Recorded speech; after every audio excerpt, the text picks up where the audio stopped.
Hi everyone, Nat Amoore here with the lovely McKinnon. Hi McKinnon. Hi. Got a little welcome sign for you Oh, today. you're so cute. Well, that's right. McKinnon's from Watsi, so we're gonna have to give you a little bit of a rundown on what the go is here. So I'm Nat Amoore. I'm an author of books such as Secrets of a Schoolyard Millionaire. Now I have a few books out in Australia, but Secrets of a Schoolyard Millionaire just came out in the US recently, which is super exciting. And in this book, there's an amazing character called Toby, who is the most generous, wonderful, gorgeous person on the planet. And he is a bit of a moral compass for the main character, Tess, who's a little less of those things.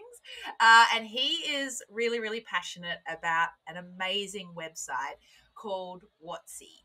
And the gorgeous McKinnon is from Watsi. So, McKinnon, can you give us a little bit of a rundown on what's Watsi's all about? Whatsy? Yeah, and we love Toby over here. He's like our number one ambassador out spreading the word. So huge thanks to all the good Toby's doing. So I have the complete joy of running an amazing charity called Watsi. And we are a website where anyone, anywhere around the world can go on and meet someone who is in need of life changing healthcare. You can give as little as $5, and 100% of it directly goes to the care they need. So this is, children who are born with club foot, um, people who need cardiac surgery, people who need cataract surgery. It's truly amazing to just see this transformation that happens. So we think everybody has a desire to help others inside of them and want to make that easy and fun. So we love that Toby has found Watsi, and I'm excited to share more about it with you all today. Can I give a little bit of background about how we started? I personally know, but I think that our listeners would love to know how Watsi came about because it's huge now. You're in many countries and all over the place, but I know that it started as something much smaller. So, yeah, why don't we have a little chat about how it all began? Great. Yeah. So, like a lot of great things, Watsi just started as an idea and a few volunteers with big hearts. So, our co founder, Chase, was serving in the Peace Corps in Costa Rica. And he was wrapping up his time. He was on a bus traveling across the country, and a mom got on and needed support for her child who needed health care. And she walked up and down the aisles, and Chase noticed everyone gave a small amount. It wasn't like anyone could fund the whole thing, but little by little, everyone gave. And it was around the same time, like just everything we were doing was on the internet. Our phones, we were having our meals starting to be delivered. Chase just thought, my friends in San Francisco would love to help this woman. Isn't there a way we could also use the internet for good like this? And no one had at that point ever started a crowdfunding site for healthcare. So he got together with a few friends and volunteers, and they launched Watsi. It was kind of crickets at the beginning. Like Chase's mom donated. He laughs. Our other co-founder, Grace, her family donated. But quickly the word spread. They put out an amazing article, and all of a sudden, like thousands of people got on. The site crashed. They funded every single case they had lined up, and they were like, there's something to this. We're gonna really start Watsi, and so quit their jobs. And now we just celebrated our 9th birthday actually. So we've reached patients in 27 countries around the world now. We have the most amazing doctors, nurses, social workers, these teams that just are so active in their community. They know who needs help, and they know who this type of support would be absolutely life-changing for. And so it's really exciting to be just a small piece of that and to share that with you all today. Now I check quite often, so I'm obviously a big fan of Watsi, which is why I wrote a character who was obsessed with Watsi. And I go on there quite often. Do you know what I actually do? Is this? I wouldn't say it's regular, like I don't have like a definite date, but anytime it's mostly Monday mornings, but anytime I wake up and I'm just feeling a bit like crappy, One of my favorite things is to go onto Watsi, and I know you've said that some people go on and they just like will donate to the first person that they see or something like that. I have a habit of going through until I find someone who's like almost fully funded, and then I'll yes, you're like, cap it I off. am putting this over the limit. I love it. I know. It's like my little Monday morning slam dunk, and then yes.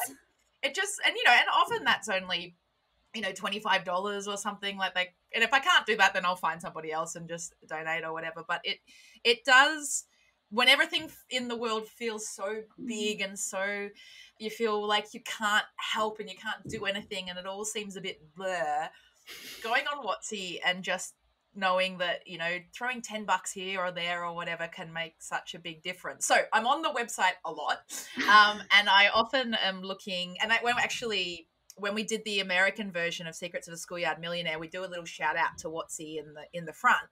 And it's in the back, sorry, it says like, did you know Watsi is a real website? And then gives a bit of info.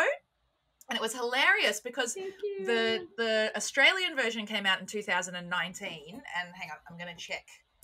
So in 2019, when I wrote this, I checked on your website. And at the time, you had funded life-changing operations for over 4,600 people, right? Then when I came back to do the updated US version, and I was like, I better just check the numbers. 22,000 people in counting. I know. Our community is unreal. Unreal. Isn't that phenomenal? I'm pretty sure Apple hasn't grown that much in the last 2 years. That is incredible. Do you know where you guys are at the moment? We're at around 23,500 patients. Yeah, it's so incredible. Unreal. And the response during COVID, I think it's what you're saying. Like, it is so hard for so many people right now, and we want a way to just put some good light into the world right now and have a positive influence. And that's what I when I talk to our community, they're like, who likes getting emails? Our inboxes are like crazy, but they're like, I love hearing from Watsi. It's like the best part of my month when we have monthly donors. And so they get like a surprise patient that they help every month. And they're just like, it is the best thing I get to know that I've been a small part of really helping change someone's life. It's phenomenal. So I'm glad it brings you joy. We actually we're a small team here. And so we see every time a new donation comes in and we like jump for joy. We're like throwing confetti on it and so excited. Like, especially sometimes, it'll be like a brand new donor. Yay. We're so excited. The news is spreading. Like, help us introduce Watsi to more people. It's so fun. That's so cool. And I think like the other thing that I really like about it is I think a lot of people are finding ways to cope. Like, as Sydney at the moment is in lockdown, has been for 3 months, has another minimum month to go or what. I've lost track. I don't know. A year I think we've been in lockdown. I've sort of lost track of it all. But there's still some people who can work from home, and so like financially it might not be affecting them, but like mentally I think it's hard on everybody. And it's sort of that thing where you go like, some people might go, oh, you know what, I might just do a bit of online shopping to make myself feel better. I'm like, I might just do a bit of online Watsi to make myself feel better. Let's do a little donating. I'm not going anywhere. I don't need new clothes, so yeah, it's so true. And I think you're not the only one. Like, it's just been so beautiful the way people have shown up for each other. And there's so much bad news in the world, but like we see such glimmers of humanity, like just taking care of each other right now. It's phenomenal. Yeah, that's awesome. And it's because I obviously speak to a lot of kids in schools with the books and stuff like that. And I think like it may be different for you and kids in the US. I don't know how sort of aware they are of how their healthcare system works, but in Australia, we have, public healthcare systems. So like the idea for Australian kids generally that if you're sick, you can't just go to the doctor, or if you're hurt, you can't just get fixed. It's something that they don't quite understand because it's not sort of the case here. And so I think like even just talking to kids about how that isn't the case all around the world is really important as well. Yeah. So that's one of the things I wanted to ask you is like, what have you found resonates with kids. How do you approach that? Yeah, well, I think so obviously this book is a lot of fun and it's hilarious and it's adventurous and it's, it's about two kids who find $1 million in their backyard and they, try to act like movie stars and go on a big spending spree and get jumping castles and throw lollies around. And then they quickly realize it's really hard to spend $1 million when you're only 10. And so they kind of have a bit of a, turnaround when it comes to how they're going to use the money. And then without giving too much away, there's an event that happens that makes Tess, who's this budding millionaire, have a second think about what she should use the money for. And so that's sort of the turning point. But I think with kids, it's really cool because when I go into schools, like it's all money. Like I'm talking about money, right? Like these kids find $1 million. It's so cool. And one of the things I sort of do with the kids is I get maybe 4 kids up and I go, okay, here's a prize. You've all found $1 million. You've got to tell the rest of the kids what you're going to do with that $1 million. And then we're going to vote for which idea we like best. And the person who, came up with the best idea then gets this prize, right? So it's all like setting them up to be like win, win, win, win, win. And then there'll always be one kid who's like, I'm going to get a mansion with sharks in a moat with lasers on their heads and a Lamborghini. And I'm just like, okay, so you live in Sydney, right? You do realise that for $1 million, you'd be probably not even get a 2-bedroom apartment in Sydney. You're not getting a mansion and a Lamborghini. So even that for people to make kids go, like they think $1 million is like never-ending amount of money, but it's not anymore. I'm like, maybe you could get probably not even the house. You could maybe get an apartment, but that's it. You still have a mortgage. Sorry. And then you'll eventually have like some kid who's like, I donated all to cancer research, and then everyone's like, oh, I should have said that. And so it's just, and their mom is so proud. They're like, totally. Yeah. And all the teachers are like, but it's really interesting to talk to them. So they start to get a bit of, because the age group that I talk to, their money perspective is a bit whack. And then from then on, I tend to move into like, okay, who owns a Wii, or who owns an Xbox, or whatever, and we start talking about how much that's worth, and then that's when I kind of bring up Watsi, and I talk about, okay, well here's a, I often will use kids just because it's like easy for them to relate to, but like here's a person who for the cost of your Xbox can literally save their life, and when you start, it really spins them out, because they're sort of like, they think $1 million is everything, then realize it's not much, and then they think an Xbox is like not much, like everybody should have an Xbox, but that same amount of money can save someone's life. Wow. And it really, you can see their brain just go, wait, what? So for $1 million, I could save how many people's lives, but I can't get my mansion and my Lamborghini?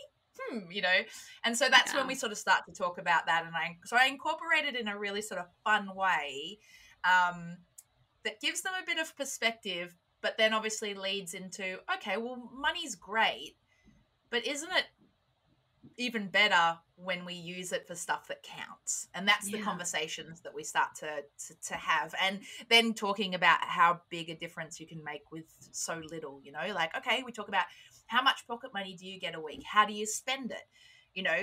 If you did this, like I talk about how, if you donated regularly, even if it was just $1, or if you did a fundraising activity, how could you use that money? So all that kind of conversation, and it's really amazing to see kids' brains just like, you can almost hear them like click. First of all, we need you talking like beyond kids. I think this message could go much farther than that. That's true. I don't talk to adults. It's useless. Wasted time. No. Like, I can't change your mind, but I'm going to work on the next generation. Yeah, that's right. You guys are too late. I love it. They totally get it. I mean, I have my kids, I have 2 boys, they're 4 and 6. And starting about 2 years ago, we gave them Watsi gift cards for Christmas. I mean, they still got like a Lego set, we didn't want tiers, but they actually love it. And the stories resonate. Like, I think that's what's so beautiful about Watsi is we're created a way for people to share their own story and for other people to connect with that. And there's something about just the common human experience that, you know, if you're since I'm a mom, I in particular like get weepy eyed when I'm reading about the other moms, and I'm like, yeah, I want to help this woman. We had a dad on the site just this morning who was in a car accident and can't walk, and he has 3 boys, 6, 5, and like 3. And I'm like, how, you know, how is this family? I'm thinking about how stressed my own family is when I have a job, you know, I have a partner, we have healthy kids, and just to put myself in that family's shoes and know that for this small amount of money, like we can lift this huge burden off of them. Like, why would we not? Why would we not do that and be a part of that goodness, you know? Yeah, and it's so true. I think like the other thing is, because of some of the countries that you're working with too, the amounts are so low. Like it's and that's why I think like with the kids, it's really important to sort of, you know, use things like the Xbox or whatever for them to realize you can literally save someone's life for the cost of their Christmas present, you know, like it's sort of, and it's not about wanting to take away from the kids and them not having an Xbox or not having a Christmas present, like you said with your, you know, you still get the Lego set, but it's just that kind of that concept of like, and also empowering kids that they can make a difference. Absolutely. Yeah, and they can see it. It's tangible, you know. And I think for me, one of the greatest things about Watsi is it's putting a face to it. It's tangible. You can see, you know, you can see what you're doing. And I think for kids, that's, you know, that's just really important. It's not this other. It's real and it's in front of them, which is confronting but important. Yeah, and like kids want to just be able to be kids. Like, you know, they want to go out and climb a tree and run around and play with their friends and where, you know, get to be able to get to school. Like it's so I so often am reading stories about our patients, and yes, they live far away, and yes, their, you know, experience is so different, but this underlying desire about a full life for the people you care about is, we all have that. Yeah. And like you said too, with the helping the parents who are trying to take care of kids as well, you know, it's this kind of all encompassing.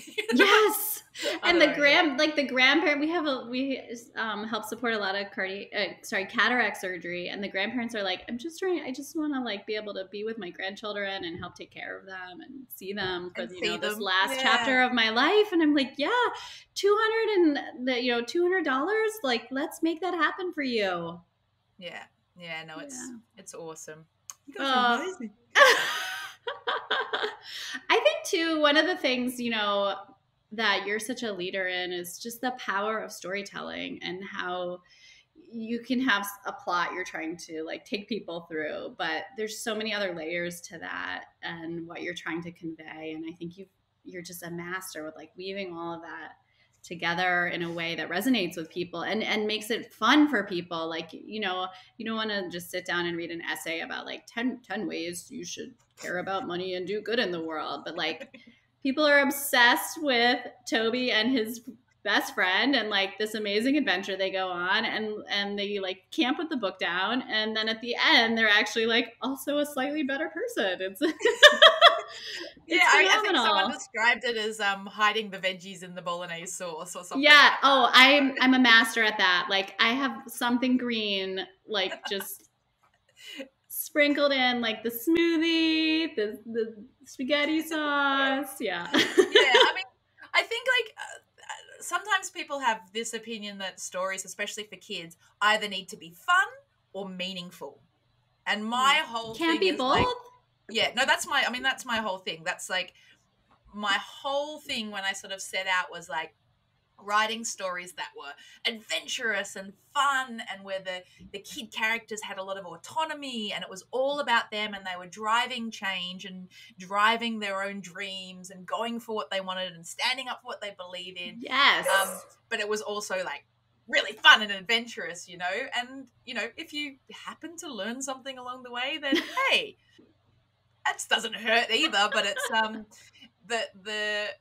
any kind of message or whatever that's in the book is all character driven, and it's all coming from stuff that I feel Like, I feel overwhelmed sometimes. I want to change the world. I want to make it a better place. I want to help people who are in a worse situation than me, but sometimes it all just feels too much. And I think for kids, they have that. I spend a lot of time with kids in schools and stuff. They have that feeling too.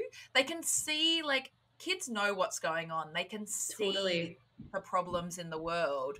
And sometimes they feel really, really overwhelmed.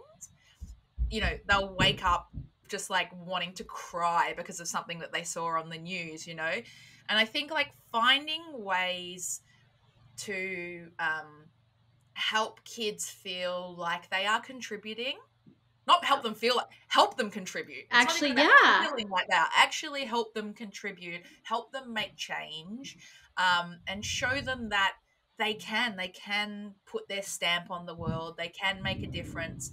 It will actually help a lot of the anxiety that they're feeling. Yeah. It's not about hiding them from the news and pretending all the bad stuff's not happening, because in the world of information that we live in now, they're going to know. You can't protect them from it. What you can do is show them that they can help make change, stand up for what they believe in, and make the world better for somebody at some point.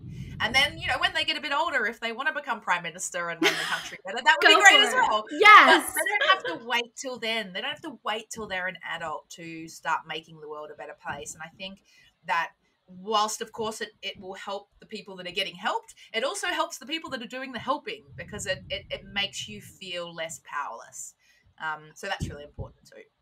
Oh, I love it. You are like on Team Watsi. Exactly. It's we all can make that change. If you're 3 years old or 93, we have a way to like spread more kindness and care in our own community, with people all across the world, with people we've never met. We can actually be a part of making other people's lives easier. And I'm really glad you found Watsi to do that. And, there's so many other ways too, but I think it's really powerful, as you said, like to actually feel a sense of who you're helping makes that feel so tangible and so real. And especially for kids, to be able to see who they are helping and who they are impacting, I think can only inspire more generosity in their lives, and just deepen the connection they have with empathy and understanding other people's experience in the world,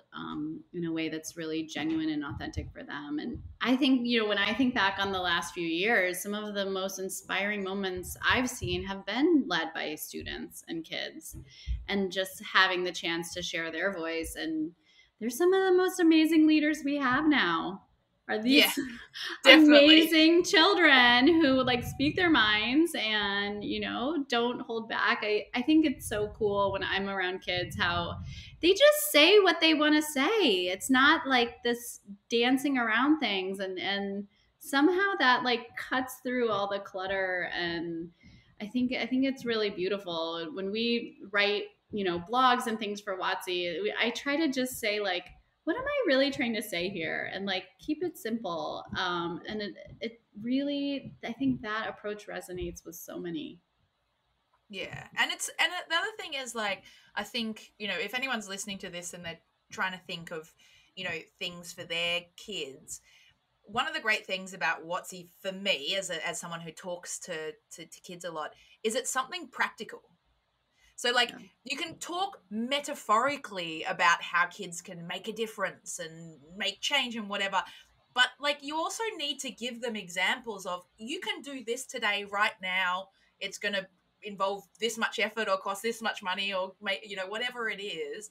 But you've got to help them with the practicality of it as well, because it's all very well to be like, be nice to people. Well, okay, Yeah. cool. It's much better with a kid if you say, see that kid over there who's got no friends at the lunch table? Why don't you go and have lunch with them?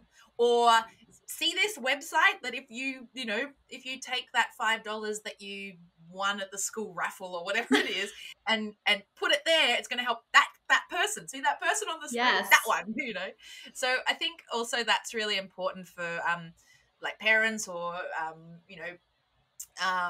teachers or whatever. It's Make it practical real. stuff. Kids want to be able to grab hold of it and see that they can do that thing. Yeah. So I think Watsy's great for that as well. And we have I was talking with a mom who has a few kids. They live in San Francisco, California. And she had a great way of saying it. She said, I, from a very young age, talked to them about save, spend, give. And when they earn money, for chores or helping out or Christmas, birthdays, like that's their approach. They should save some for the future. They can spend some on something fun for themselves or a friend, and then they should give a little bit away to help others. And I just think that's such a simple approach to it that makes so much sense. And like you said, you can have the Wii, like go play all day, but think about there's all these other kids around the world too, and we can do something to impact their lives. Yeah, no, it's very cool. And it was also kind of quite fun in this book because I got to explore. A lot of my books are very kind of like right, wrong, and my books cover the whole gray area in between, right? Because which is the more like real world. Yeah. Well, we tend to tell the kids that there's right and wrong, and we forget to discuss the gray area, and most of our life falls in the gray area.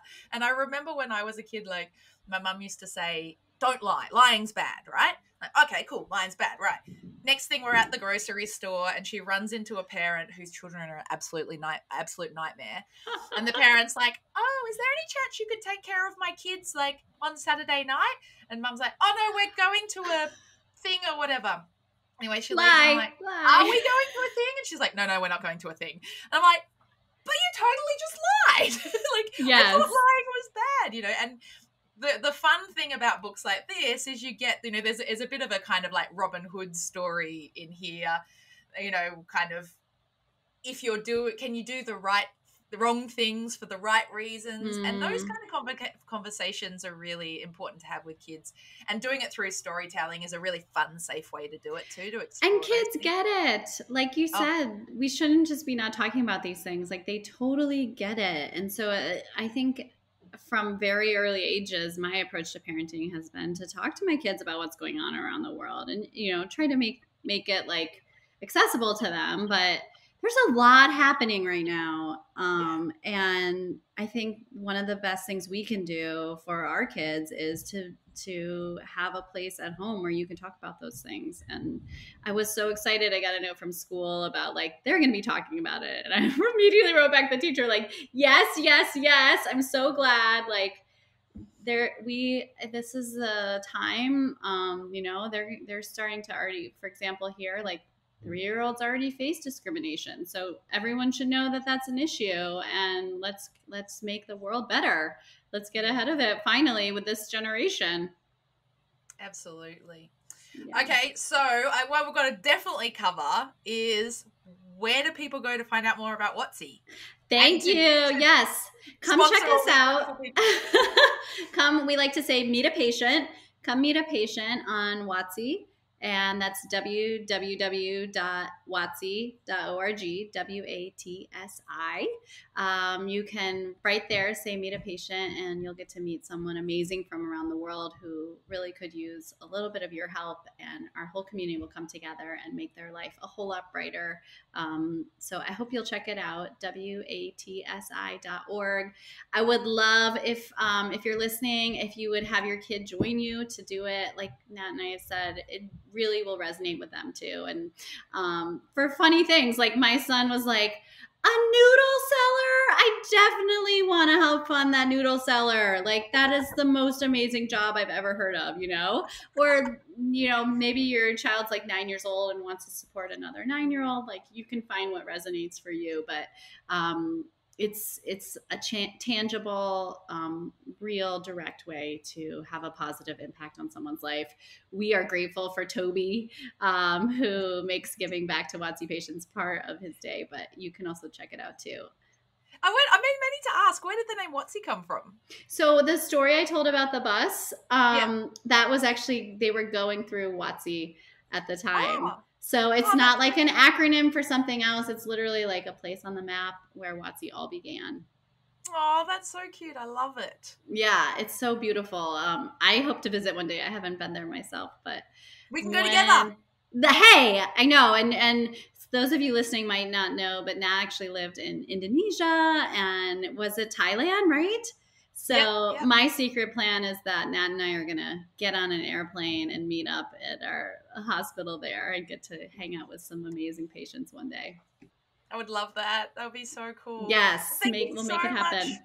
Thank you for chatting with me today, McKinnon. It was so great. This was a thrill, a total thrill. I have some books on my table to read with my kiddos, courtesy of you. And I can't wait to chat again. Thanks so much for giving us the opportunity to share Watsi's story with your community. And I'm so excited to have you as part of Watsi's community.